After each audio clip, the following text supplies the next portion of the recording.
제2차 세계대전 직후의 이야기인데요. 한 청년이 파리의 의상실의 앞에 비를 피하고 있었습니다. 이 청년은 원래 이태리에서 아버지가 이탈리아 사업가로서 살고 있다가 사업이 망해서 그 프랑스로 이주해온 이민자였어요.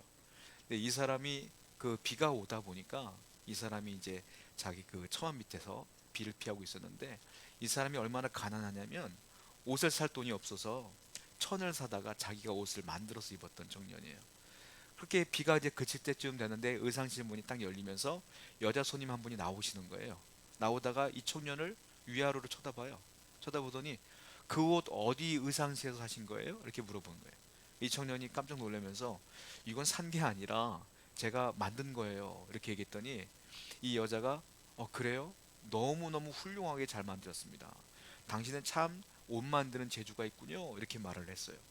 그 말을 들었던 이 청년은 너무 행복했고 너무 기뻤어요. 그리고 그때부터 이 사람은 모든 옷을 정말로 자기가 만들어 입기 시작했어요.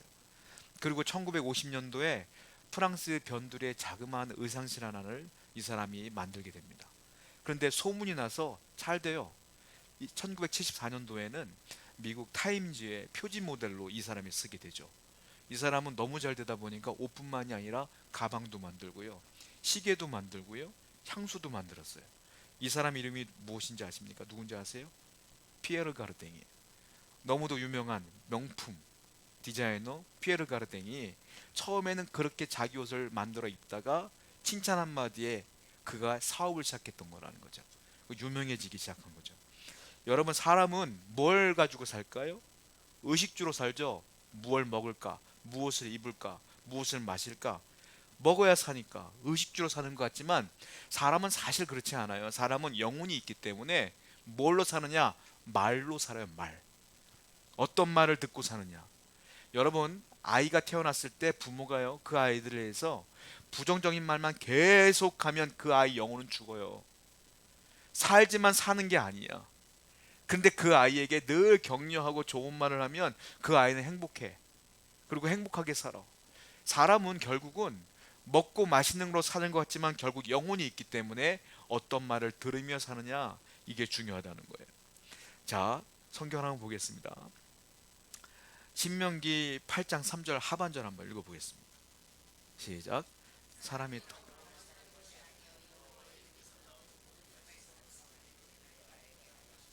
여러분, 사람이 어떤 말을 듣느냐에 따라서 인생이 바뀌는데, 사람의 말도 그렇게 힘이 있는데 하나님의 말씀은 오죽하겠습니까? 하나님의 말씀을 늘 듣는 사람은 얼마나 이 영혼이 행복하겠느냐는 거예요. 신명기 이 말씀이 뭐라고 했어요? 사람이 떡으로만 사는 것이 아니요 여호와의 입에서 나오는 모든 말씀으로 사는 줄을 네가 알아야 된다 그랬어요. 하나님 말씀으로 사는 게 성도다라는 것이죠. 그러니까 저와 여러분들은 하나님 말씀을 들어야 돼요. 자, 이 말씀이 유명한 말씀이죠. 많이 듣던 말씀이죠. 근데 이 말씀은 예수님 말씀인 줄 알았던데 알고 보니까 신명기에 나와 있는 예수님이 하신 말씀이거든요. 예수님이 어떤 말씀이었어요? 마귀가 야 마귀야, 마귀가 예수님 보고 돌로 떡을 만들어 먹어봐라 했더니 예수님 뭐라 그랬어요? 사람이 떡으로만 살 것이 아니요 라고 이 말씀을 인용하여 마귀를 쫓아냈잖아요. 그러니까 이게 예수님 말씀이지만 결국 성경에 있었던 말씀을 인용한 것이다 라는 것이죠. 예수님도 그랬어요. 사람이 떡으로만 사는 게 아니에요, 말씀으로 사는 거야 라고 말했어요. 마태복음 4장 4절 똑같은 말씀이죠. 시작.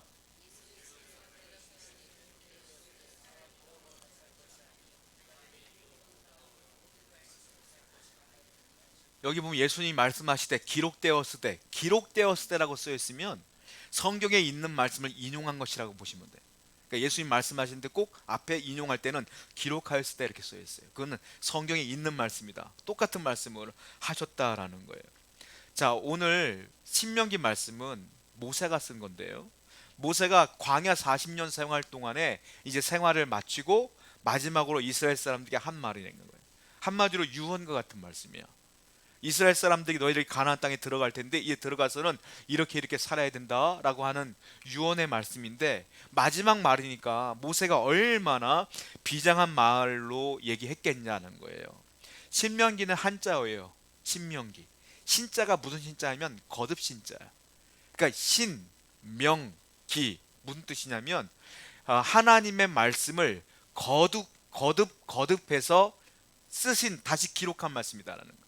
그러니까 거듭 쓰신 말씀, 다른 말로 말하면 두 번째 하나님 말씀, 이것이 신명기.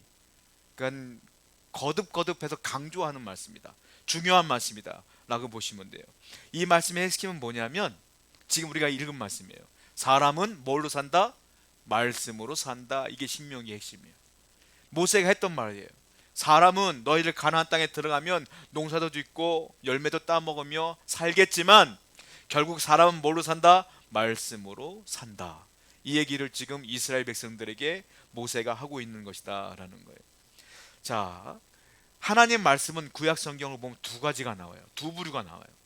하나님 말씀 그러면 두 가지로 생각하시면 돼요. 첫 번째 뭐냐? 하나님 말씀은 복음이라고 보시면 돼요. 또 하나 하나님 말씀 뭐냐? 우리가 잘 알고 있는 율법. 구약에 쓰여 있는 모든 것들 율법. 근데 율법으로 끝나지 않고 그 율법 안에 뭐가 있느냐? 복음. 그러니까 말씀은 뭐냐? 복음과 율법이다라는 거예요. 자, 역할이 달라요. 율법은 모든 사람들을 의롭게 만들기 위한 도덕적 규범이에요. 성경 말씀 보면 이거 하지 마라, 이거 하지 마라 되게 많잖아요. 그렇게 안 살면 여러분들은 의인이 되는 거예요. 그런데 문제는 뭐냐면 성경 말씀대로 다 살 수 있느냐 없느냐? 못 산다. 저나 여러분들이나 못 살아. 어떻게 살아 이거를? 그러니까 의의 규범이지만, 율법은 의의 규범이지만 다 살 수는 없어. 그래서 율법을 다 지킬 수 있으면 구원도 받을 수 있어요. 율법을 지킬 수 없어. 구원은 못 받는 거예요. 그러니까 뭐가 필요해? 복음이 필요한 거야. 그래서 자, 율법의 역할이 뭐냐? 로마서 3장 20절 말씀 보겠습니다. 시작.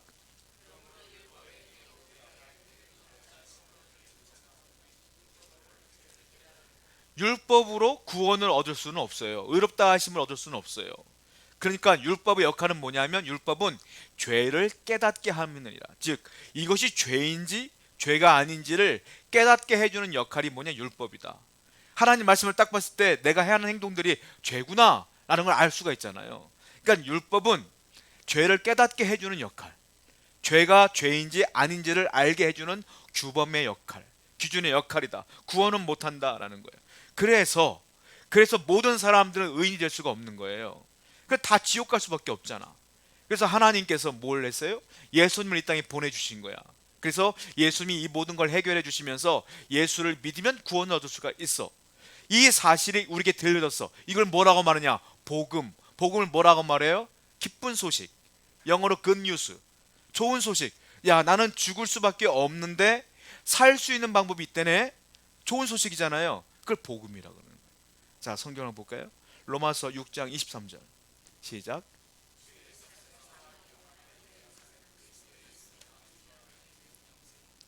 그리스도 예수 안에 있는 영생이니라. 죄의 시작은 사망인데 예수 안에 있으면 영생을 얻는 데더라. 이게 복음이라는 거예요. 즉 말씀은 율법의 기능도 있지만 복음도 담겨져 있다.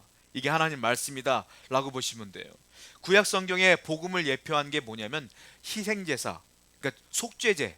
우리가 알고 있는 제사 지낼 때 모세가 많이 썼잖아요. 속죄제사가 뭡니까? 내가 죄를 졌으면 양을 잡는 거야. 양을 잡으면 내 죄가 양에게 전가되고, 양이 죽음으로 피를 뿌림으로 내가 죽은 것 같이 되는 거예요. 그러면 내 죄가 죽어지고 하나님이 그 제물을 받으시면서 내가 용서받는, 그게 제사잖아요. 그게 속죄제사잖아요. 그게 율법이면서 뭐냐? 그게 복음이다. 그러니까 여러분들이 잘못 알고 있는 것 중에 하나가 복음은 예수님이니까 신약 성경에만 써 있어 라고 하면 오해하시는 거예요. 성경은요, 구약에도 율법과 복음이 있고요, 신약에도 율법과 복음이 있는 거예요. 그러니까 성경은 전체적으로 뭐가 있느냐? 율법과 복음이 같이 있는 게 성경이다. 구약은 율법만 있는 게 아니에요. 이와 같이 복음도 같이 있는 것이다 라는 거예요. 그러니까 정리하자면 이런 거죠. 복음은 죄인에게 구원의 길이 있습니다 라는 걸 알려주는 게 복음이고, 율법은 뭐냐? 구원받은 사람이 살아야 될 규범을 가르친 게 율법이다 라는 거예요. 그래, 율법이 먼저가 아니라 뭐가 먼저다? 복음이 먼저다. 복음으로 예수 믿은 사람이 그 말씀을 지키며 살아가는 거예요. 그러니까 저와 여러분들은 이제 구원받았으니까 어떻게 될까요? 이제 말씀을 지키며 살아가야 되는 것이 우리의 사명이다라는 거예요. 자, 말씀을 지킨다는 게 뭐예요? 말씀에 순종하는 거야. 말씀을 따르는 거죠. 자, 그 말씀을 지키면 뭐가 된다고요? 의인이 될 수 있는 거야. 왜? 선한 사람이. 그런데 제가 아까 뭐라고 그랬어요? 말씀을 다 지킬 수 있어요, 없어요? 못 지켜. 그런데 성령께서 내 안에 들어오면서 구원받은 사람에게는 성령이 들어오면서 이 말씀을 지킬 힘과 마음을 준단 말이에요. 성령이 도와줘. 성령이 함께 해도 지킬 수 있어요, 없어요? 못 지켜. 우리가 살아봐서 알잖아요. 못 지켜. 그런데 성도는 지키려고 노력을 해. 성도는 잘못 지키면 회개도 해. 그걸 뭐라고 말하냐? 하나님께서 원하시는 그 율법에 근접하는 거죠. 의에 근접하는 거지. 근접하는 과정을 뭐라고 말해요? 우리 교단에서는 그걸 성결, 타 교단에서는 그걸 뭐라고 말하냐? 성화, 이렇게 말하는 거예요. 그러니까 성결의 과정, 성화의 과정은 뭐냐면 구원받은 내가 성령의 힘을 덧입어서 말씀을 지키며 순종하는 과정이 성결한 삶이요, 구별된 삶이요, 성화의 삶이다. 우리는 이 땅에 살면서 완벽한 성화를 이룰 수는 없다. 근데 언제 성화가 이루어지느냐? 죽어서 천국 갔을 때, 그때서 완벽하게 의인이 된다 라는 것들이 이제 기독교 교리인 거죠. 이 모든 것들이 다 여기 나와 있다는 거죠. 자, 성경을 보겠습니다. 야고보서 1장 25절 시작.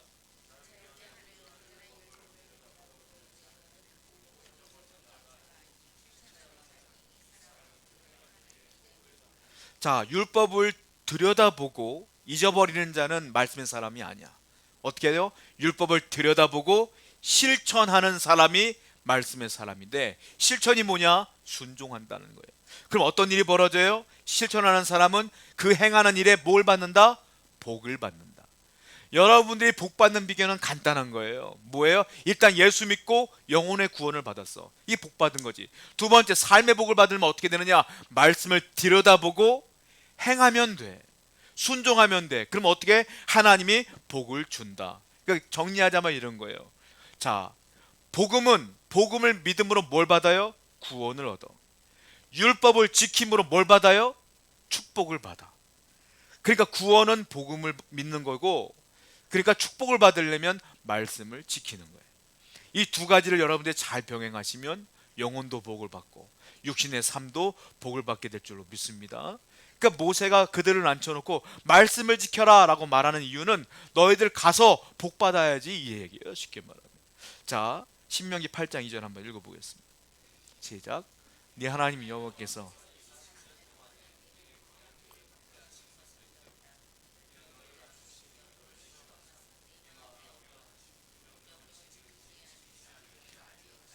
모세가요 이스라엘 백성들을 앉혀놓고 얘기하는 가운데 우리가 왜 40년 동안 헤맸는 줄 아느냐라고 얘기하고 있어요.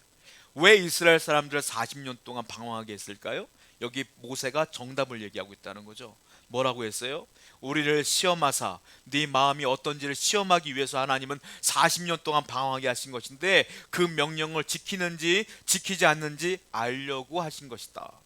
하나님 말씀에 다른 말로 순종하려고 하는지 불순종하는지를 보이려고 40년 동안 방황한 거야. 우리가 방황한 이유는 뭐냐? 말씀에 불순종해서 40년 동안 헤맨 거야, 이 말이에요. 말씀에 진작 순종했으면 바로 들어갔지. 순종을 안 했으니까 하나님이 훈련시킨 것이다 라는 거죠. 자, 그 다음 절 볼까요? 신명기 8장 3절 시작.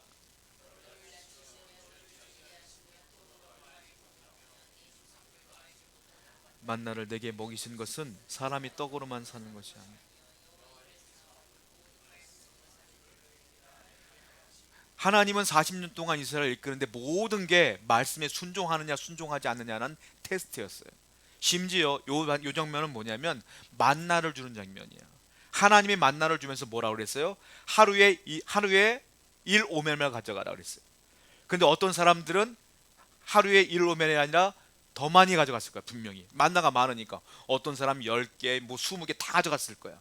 근데 어떤 일이 벌어졌어요? 이거는요 하루가 지나면 썩어요. 만나는 저축이 안 돼.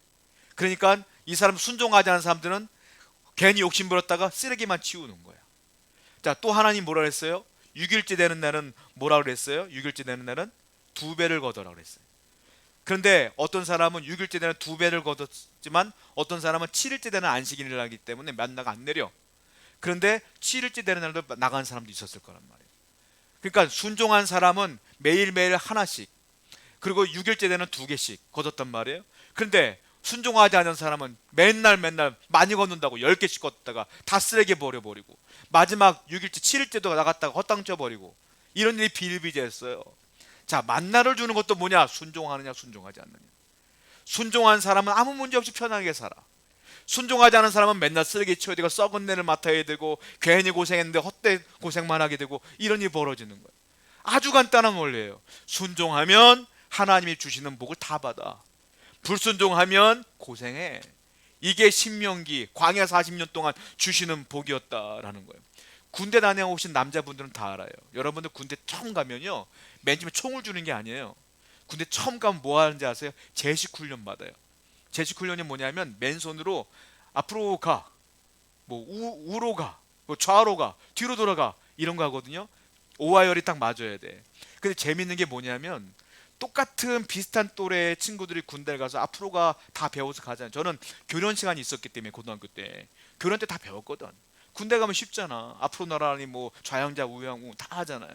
근데 재밌는 게 그 안에 틀린 애들이 꼭 있어요. 틀려가지고 맨날 기합 받아. 그 정신 차리라고 맨날 기합 줘. 그래도 안 고쳐지더라고. 그 제식 훈련은 얼마나 받는지 몰라요. 제식 훈련이 뭔지 아십니까? 복종 훈련이에요. 왜? 군대는 복종해야 되는 것이기 때문에 반복해서 복종 훈련 시키는 거예요. 그건 유사시에 상관이 명령을 내릴 때 복종할 수 있기 때문에 제식 훈련의 숨은 의도가 거기 있어요. 내가 앞으로 가면 앞으로 가, 뒤로 가면 뒤로 가. 이게 복종 훈련이거든. 성경에 나오는 광야 40년은 한마디로 무슨 훈련? 순종 훈련. 하나님 말씀에 복종하느냐 순종하느냐 그렇지 않느냐. 40년 동안 불순종했기 때문에 그 고생을 한 거예요, 이스라엘 백성들이. 여러분들이 고생 안 하려면 말씀대로 그냥 순종하며 살면 돼요. 그럼 하나님 복을 준다고 약속했잖아요. 자, 요한삼서 1장 3절부터 4절입니다. 시작. 형제들이 와서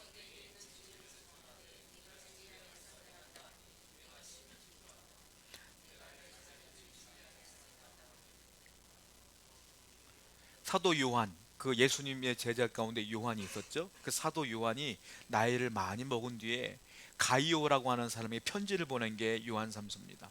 가이오에게 보내는데 사도 요한의 말인 것처럼 보이지만 하나님의 마음이 그대로 투영된 말씀이에요. 뭐라고 말합니까? 가이오야, 네가 진리 안에서 행한다함을 듣고 내가 참 기쁘다 이렇게 말하고 있어요. 진리가 뭘까요? 하나님 말씀. 가이오가 말씀에 순종한다는 얘기를 듣고 그 요한이 기쁜 것처럼 하나님도 똑같다는, 우리가 하나님 말씀대로 진리 안에 거하고 살아가면 하나님이 누구보다 기뻐하신다 이 얘기를 하고 있죠. 또 보세요. 요한삼서 1장 2절 읽어봅니다. 시작.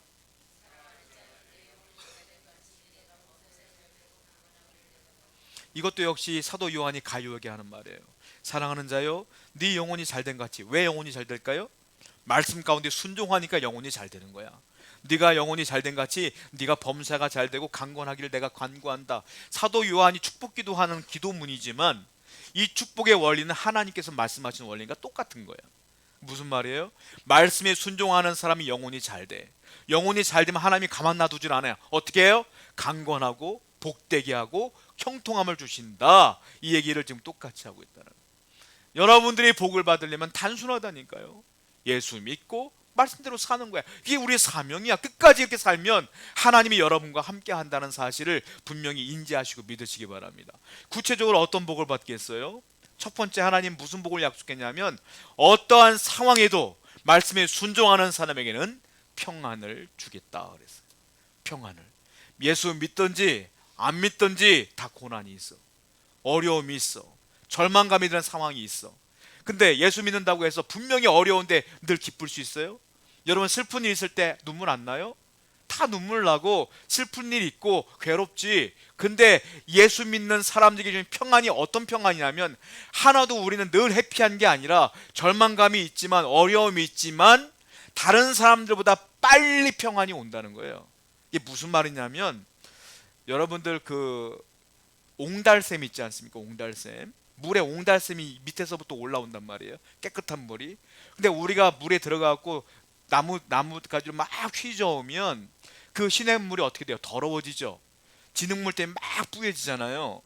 그런데 조금 지나면 옹달샘에서 물이 계속 흘러나오니까 조금 지나면 다시 맑아져요, 물이. 예수 믿는 사람들의 마음에 뭐가 있는 거예요? 옹달샘이 있는 거예요, 쉽게 말하면. 그러니까 내가 어려워 힘들어 그러면 마음이 뿌얘지는 거지. 괴롭지. 그런데 하나님 말씀이 내 안에 있으니까 그 말씀으로 인해 금방 회복되어진다. 이게 평안이야. 우리는 고난도 모르고 역경도 모르는 게 아니라 고난이 있지만 역경이 있지만 금세 평안해지는 것. 그것이 하나님의 복인 줄로 믿습니다. 시편 말씀 볼게요. 시편 119편 165절입니다. 시작.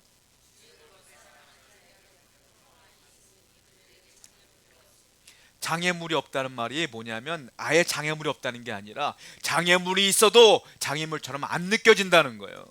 왜? 우리에게는 평안이 있으니까. 하나님의 평안이 여러분 가운데 흘러가기를 축복합니다. 말씀대로 살아야 이 평안이 있다는 거예요. 또 예레미야 15장 16절도 보겠습니다. 시작.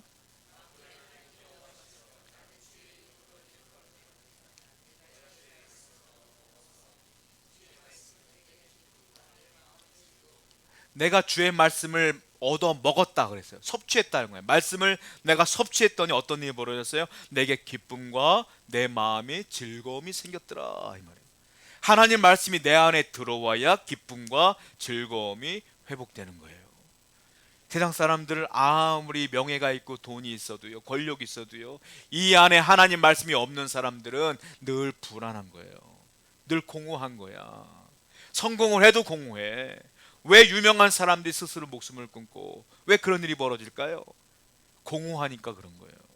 근데 우리 안에는 뭐가 있어요? 주의 말씀이 있으니까 이 공허함을 하나님 몰아내어 주시고 언제나 주의 평안과 기쁨이 충만하게 될 줄로 믿습니다. 이게 주님 말씀의 약속이라는 거예요. 심리치료 가운데 독서요법이라는 게 있어요. 사람이 우울증에 빠지거나 어려운 일을 당하면 심리치료사들이 앉혀놓고 책을 읽게요, 같이. 그러면 책을 읽다 보면 마음이 평안해집니다. 차분해져요. 그런데 이 독서요법에는 한계가 있어요. 한계가 있어. 그러면 대신에 책을 바꾸면 돼. 뭘로? 성경 말씀으로 바꾸면 돼. 하나님 말씀이 내 안에 들어오면 돼. 하나님 말씀을 읽으면 돼. 그 어떤 병이라도 하나님 말씀을 읽는 순간 이 모든 것들이 다 해결되어지는 거예요. 우울증도 해결되어져. 마음의 불안감도 말씀을 읽는 순간 그 말씀이 섭취되어지면 내 안에 들으면 다 몰아내어지는 거예요. 그런 경험 많이 보셨잖아요. 내가 아무리 힘들고 어려워도 하나님 말씀이 들어오면 회복되잖아. 그러니까 그 좋은 말씀을 왜 안 읽냐고 우리는. 그러니까 독서요법이 있는 것처럼 성경요법을 갖고 우리가 말씀을 읽을 때 우리 가운데 평안함이 있다라는 거예요. 책은 한 권 읽었어요. 내가 누구를 두려워하리라는 책이 있습니다. 이면수 목사님이라는 분이 있었는데요. 이분은 캐나다 큰빛교회 원로 목사님이신데 이분의 사명은 북한 선교에서 그리고 세계 선교에서 그러니까 북한 선교를 위해서 막 애쓰다가 이분이 이제 탈북자들을 위해서도 막 말씀을 전하고 막 그랬을 거 아닙니까? 그 누군가가요 이 말씀을 듣고 이분이 설교할 때 북한의 그 지도자들을 향해서 좋지 않은 얘기를 했겠죠. 좋은 사람들이 아니니까 누군가가 들은 거야. 그거를 그 북한 지도자에게 일러 바친 거예요. 이분이 선교하다가 북한에 들어갔어요. 선교를 하는데 들어가자마자 잡혔어. 잡혀서 죄목이 뭐냐면 국가 전복 혐의, 그리고 우리의 존엄, 최고 존엄을 모욕한 혐의. 그래서 붙잡혔어요. 가자마자 31개월 동안 무기한으로 노동교화형에 처해졌어요. 감옥에 갇혀갖고 아침부터 밤까지 노동을 하는 거예요. 이분이, 이 목사님께서 어떤 일을 하냐, 한겨울에요 나가라고 해서 옷도 따뜻하게 안 입혀놓고 언 땅에 구덩이를 파라 그래. 삽도 안 들어가는데 북한이 또 얼마나 추워요. 그걸 하다 보니까 또 언 석탄을 또 깨르라 그러고 이런 일을 하다 보니까 손끝 발끝이 다 동상에 걸린 거예요. 이분이 감옥 안에서 울며 하나님께 기도를 해요. 그리고 기도하기 전에 이 안에 배신감 때문에 치를 떠는 마음이 들어오는 거예요. 내가 그렇게 하나님 말씀을 증거하는데 그 말씀을 듣고 일러 바쳐.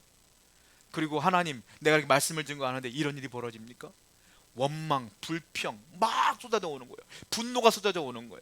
그 다행스럽게 이분이요 성경은 읽으라고 해서 그 사람들이 허락해 줘갖고 성경 한 권을 있었던 거예요. 그래서 영어로 된 성경을 그리고 한글로 된 성경을 두 권을 가지고 그때 31개월 동안 읽는데 오독을 하셨고요. 그리고 말씀을 읽는데 좋은 말씀들을 이분이 700개 정도를 다 써놓고 암송하고 매일매일 묵상하신 거예요. 그랬더니요 불안했던 마음, 두려웠던 마음, 원망했던 마음, 분노했던 마음이 말씀이 들어옴과 동시에 싹 사라지기 시작해. 말씀으로 다 회복되기 시작해. 그리고 31개월 동안 있으면서 순교적인 마음으로 바뀌어. 하나님, 죽으라면 죽겠습니다. 죽으라면 죽겠습니다. 이 마음이 들어오니까 하나도 무섭지가 않아. 하나도 두렵지가 않아. 이 모든 시작은 어디서 시작되느냐? 말씀으로 시작된 거예요. 극적으로 31개월 만에 풀려났어요. 그리고 지금도 그분은 열심을 다하여 복음을 증거하며 사역을 감당했더라, 이 말이에요. 여러분, 모든 문제 해결은, 복잡해 보이는 모든 문제도요, 하나님 말씀이 들어오면 해결되는 거예요. 근데 그 말씀이 들어오기까지 우리가 얼마나 많이 기도해야 되며 말씀을 읽어야 되겠습니까? 그럼 말씀을 사모하는 여러분 되기를 축원드립니다. 이 평안은 하늘에서 오는 평안이기에 세상의 일로 이 평안을 덮을 수가 없어요. 두 번째 복이 있죠. 무슨 복이냐? 하나님이 약속한 거예요. 하나님 말씀대로 순종하면 건강도 주겠다 그랬어요. 강건함이라고 그러죠. 강건함도 하나님 주시겠다 그랬어요. 말씀대로 살면 건강의 축복이 있어요. 성경을 볼게요. 출애굽기 15장 26절입니다. 시작.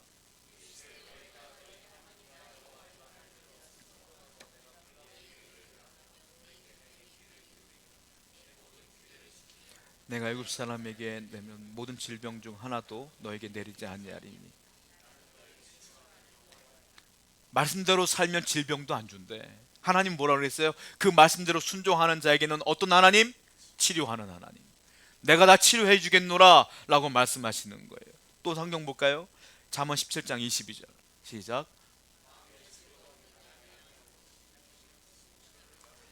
양약은 좋은 약이란 뜻이에요. 마음의 즐거움은 하나님 말씀을 통하여 들어오는 거예요. 그 하나님 말씀이 뭐냐? 좋은 약이 된다라는 거예요. 이걸 뭐라고 말하냐? 하나님의 예방의학이라고 하죠. 여러분, 질병의 종류는 다양하고 원인도 다양해요. 유전병도 있고요, 환경 요인도 있고요, 바이러스도 있어. 그러니까 하나님 말씀대로 살면 하나도 병이 안 걸리냐? 그렇진 않아. 이거 일반화할 수는 없어요. 그런데 하나님께서 말씀대로 사는 사람들에게는 분명히 약속하신 대로 더한 병이 올 수 있지만 막으실 것이고, 그리고 어떤 병이 있더라도 기도하면 해결해 주실 것이라는 약속이 분명히 있다. 이걸 예방의학이라 그래. 그래서 우리는 뭐라 그래? 말씀을 늘 묵상하고 읽는 사람들은 건강하게 하나님께서 살아가게 주신다라는 거예요. 하나님은 여러분들이 병들길 원하지 않아요.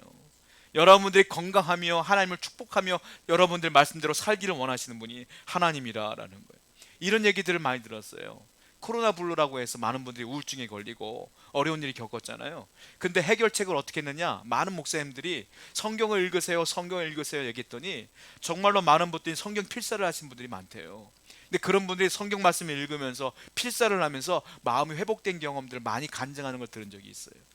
여러분, 하나님 말씀은 이와 같이 거짓이 없고요, 약속하신 대로 마음의 병뿐만이 아니라 육신의 병까지도 치료하는 하나님의 약속이기 때문에 우리는 믿고 따르는 수밖에 없어. 병든 자가 있으면 기도하시기 바랍니다. 하나님이 치유해 주신다라는 거예요. 자, 한 번은 제가 그 국민일보 기사를 봤는데 그러더라고요. 코로나 때 가장 좋은 방법 중에 하나가 뭐냐면 매운 음식을 먹는 거래요.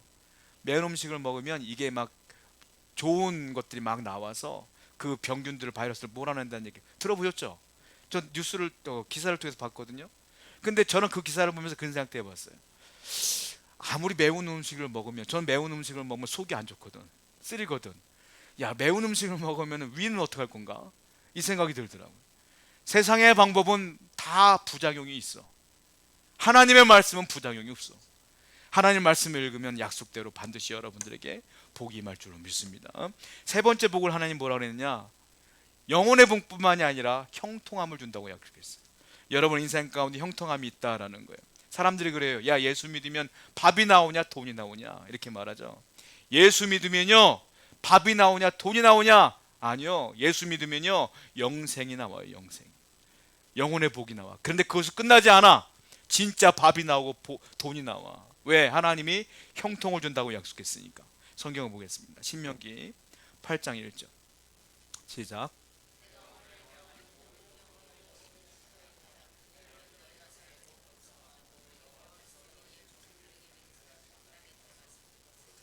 명령을 지키면 번성할 것이다. 형통하다는 거예요. 번성할 것이다. 그리고 너의 조상들에게 약속한 땅에 들어가서 그 땅을 차지할 것이라. 땅이 많아지는 거야. 이거 형통이라고 그래요. 또 그 다음 절 볼까요? 10절입니다. 시작.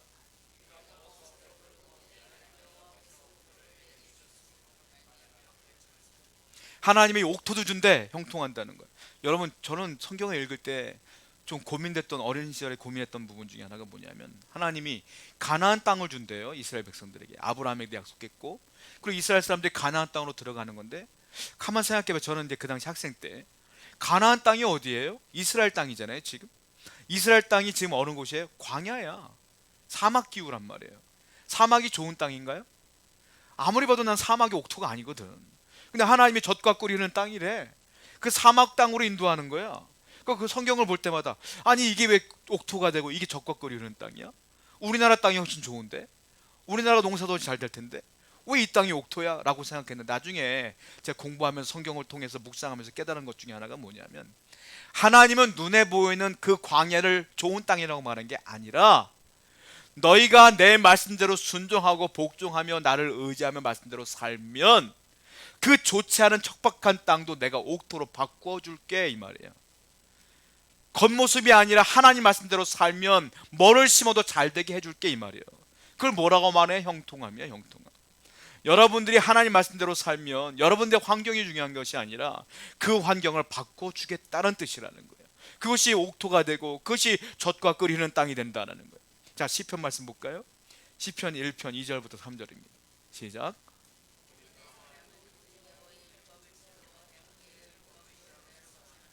그는 시냇가에 심은 나무가 철을 따라 열매를 맺으며 그 잎사귀가 마르지 아니함 같으니 그가 하는 모든 일이 다 형통함이로다. 주위에 있는 나무들은 다 죽어요. 그런데 시냇가에 심은 나무는 안 죽어요. 왜? 똑같은 땅이지만 여기는 시냇가 같고 여기 시냇가가 없어. 똑같은 땅이지만 뭐가 다른 거예요? 시냇가가 있어. 시냇가가 뭐냐? 하나님의 말씀이야, 이게. 즉 하나님 말씀 곁에 있는 사람은 좋은 열매를 맺는다. 똑같은 땅이지만 좋은 열매를 맺는 원인이 뭐냐? 물이 아니라 하나님 말씀이라는 소리예요. 하나님이 여러분 곁에 머물면, 여러분들이 하나님 곁에 머물면 여러분들이 어떤 삶을 살든지 간에 거기에 풍족한 열매가 있다라는 형통함을 얘기하고 있는 건 아니겠습니까? 예수님도 똑같은 말을 했어요. 야, 공중의 새도 다 내가 길러, 땅의 꽃도 다 내가 길러, 그러니까 염려하지 말어 라고 말했어요. 성경을 보겠습니다. 마태복음 6장 31절부터 33절 시작.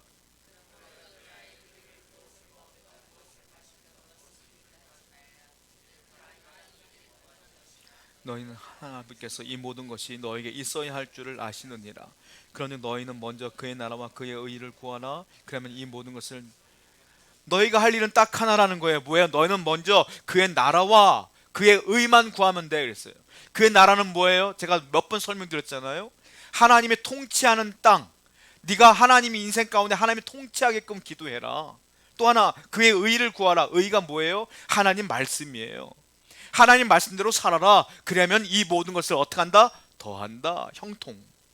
내가 말씀대로 살면, 하나님 때로 살면 하나님이 형통함을 준다고 분명히 약속했어요. 그러므로 염려하지 마시고 전전긍긍하여 괴로워하지 마세요. 하나님께 맡기시고 하나님 말씀대로 살려고 노력하세요. 그럼 반드시 하나님께서 약속하신 대로 복을 주신다라는 거예요.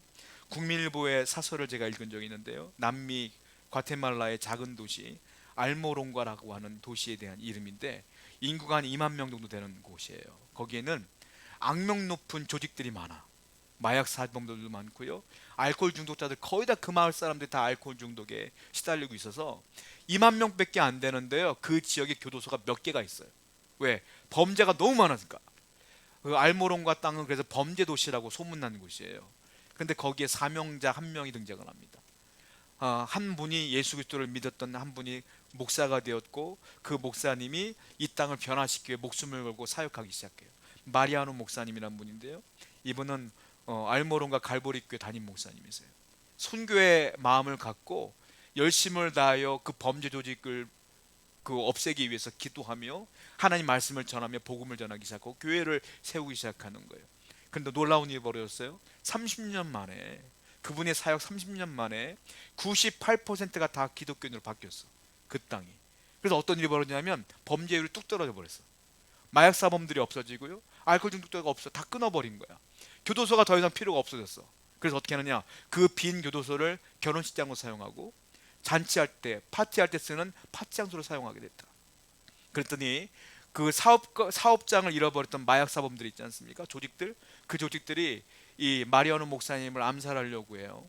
그래서 마리오 목사님 납치를 해서 총을 머리에 놓고 얘기를 해요. 우리가 너를 죽일 거다 하고 실질적으로 총을 쐈어요.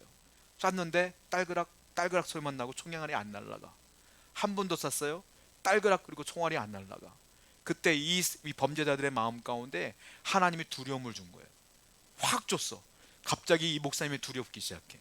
정말로 하나님이 이 사람을 사용하나 보다 라고 생각해서 그들이 혼비백산하여 도망갔대. 결국 그분들도 전부 다가 교회 나와서 회개하는 역사가 벌어졌는데, 이 알모론과가요 척박한 땅이래요. 어떤 일이 벌어졌냐, 하나님께서 그 모든 사람들이 거의 다 말씀 앞에 엎드리니까 그 땅을 옥토로 바꿔줬는데요.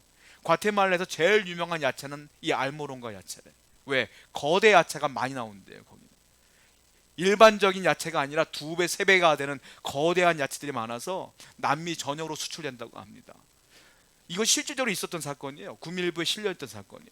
여러분, 하나님은요 분명히 말씀했어요. 내가 너에게 복을 주리라, 형통함을 주리라, 젖과 꿀 이는 땅으로 바꿔주리라. 그 땅이 실질적으로 실현된 거예요. 여러분 인생 가운데에 하나님 말씀대로 살면, 제가 약속하는 게 아니에요, 하나님이 약속했어요.